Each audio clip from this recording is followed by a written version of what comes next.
You're watching Let's Chat. And we get to spend the final few minutes of the broadcast today talking with C. Mark and John Mark from Warren and Griffin. A lot of folks going to be hitting the water this weekend as we kick off the month of July. Independence Day coming up. C. Mark, John Mark, good morning to you both. Ain't it good to be alive and be in Tennessee? It is. It certainly is. He's practicing this because football season's Yeah, almost I can't right wait. around Well, the corner. less than 10 weeks away. Less than how many? 10 weeks. Wow. 10 weeks. Doesn't seem possible. Boating safety, something a lot of people take for granted, whereas you definitely should not take for granted. Sure. What are the top 3 mistakes folks make when they're boating? Well, like we say, been saying all the time, you know, never text and drive. Right. And you should always wear your life vest. That's should it. always wear your life That's vest. it. Never text and drive also applies to be on the water in a boat. So put the phone away. It might be a waterproof phone, but you don't want to lose it in the lake, and you don't want to take your eyes off what's in front of you as you're going toward Chilhowie Dam. So you want to put away your phone, you know, cue up some music, put it away, and have a good time. Now, we all know that driving and texting is illegal, as Right. it should be. Boating and texting is not yet. Do you ever see that maybe becoming a reality? No, I certainly hope not. I don't think there's many boats on the water as cars on the road. So I think as long as we, you know, put our phones away and don't cause wrecks by using our phones, I hopefully will never see a law for never boating. Yeah, and apply that logic to your boat. Yeah. You know, Sure. put your phone away. Yeah. Well right. made. A lot of folks, and I've seen this argument made that while there are not as many boating accidents, the accidents we do have out on the water tend to be a little worse than what we have on land. They can be. Your thoughts? And well, you know, we can start from the time we're on the shore. You know, before you actually get in the boat, there's a few things you should do.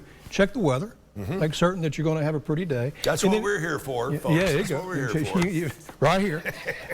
And also do a pre-check on your boat. You know, check and make sure your throttle and your steering, you know, wheel is working. Make sure your gas lines are secure and they're not leaking. Make sure there's water that hasn't collected in the engine compartment. Make sure your bilge pump is in the back of your boat before you put it in the water. So do this pre-check as if you were going to take a vacation in your car where you check your air pressure and your gas and your oil. Make sure you check that for your boat before you get on the water. It's a lot harder to be stranded on the water than it is to be, you know, stranded in a parking lot. And a lot of people forget the plug that goes in the back of the boat until Correct. it's Right. too late. Yeah. You'd be surprised how Right. many people Right. just really, they forget. Hey, put that on your Yeah. checklist. Keep your checklist in your boat. A lot of the accidents that happen on the lake that we see, like we see on the roads, it involves alcohol, though. You know, you need to watch your alcohol intake. You know, driving under the influence is against the law on the boats, and you have to have a license. If you were born after January the 1st, 1989, you have to have a boating license. Right. They'll be out there this weekend in full force. Sure. Looking for boaters that have had too much to drink, and they'll pull you over and check for your license. Now, I'll tell you, and you may think this is a load of whatever, but if they do find you boating under the influence, they can confiscate your boat on the spot. Yes. They can. And really, I think that you show up in court like any other citation, and I think Yes. it's in Hamilton County, you show up in court, and so. And Chip, there's a great resource for people in Tennessee and people that aren't in Tennessee.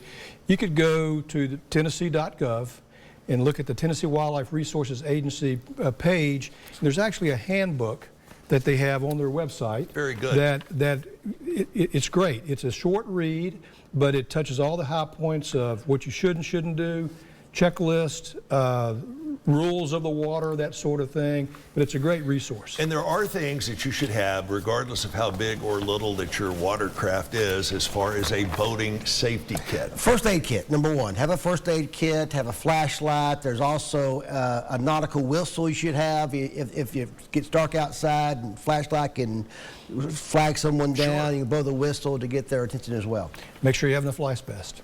People Make sure overlook you have, that. and that is also a requirement by Absolutely. law. Right. You have Absolutely. to have a functioning life vest for every person on the boat. That's And, correct. and don't have too many people in the boat and too much stuff on the boat. That's also what we see as far as causing accidents. Too many people on the boat with too many big floats on the boat. And make certain if you have children on the boat that you have life vests that are appropriate for the children, not just adult life vests. And the thing about life vests also, if they're worn properly and you hit your head and become unconscious, they'll normally just put you up where you still breathe. Right.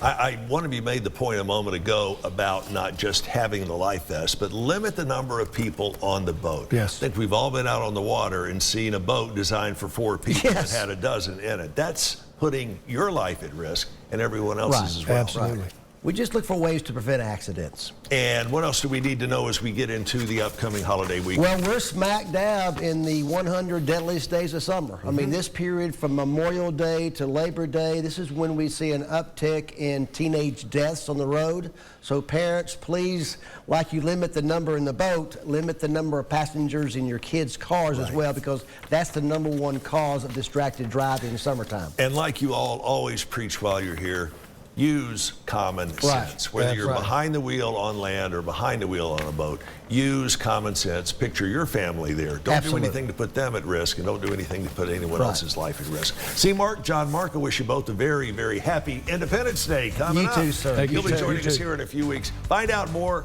about these guys. See Mark and John Mark. You can find out everything you need to know. WarrenandGriffin.com. That's WarrenandGriffin.com. The phone number, 265 HURT. 265 HURT. That's See you back here 4878. at noon.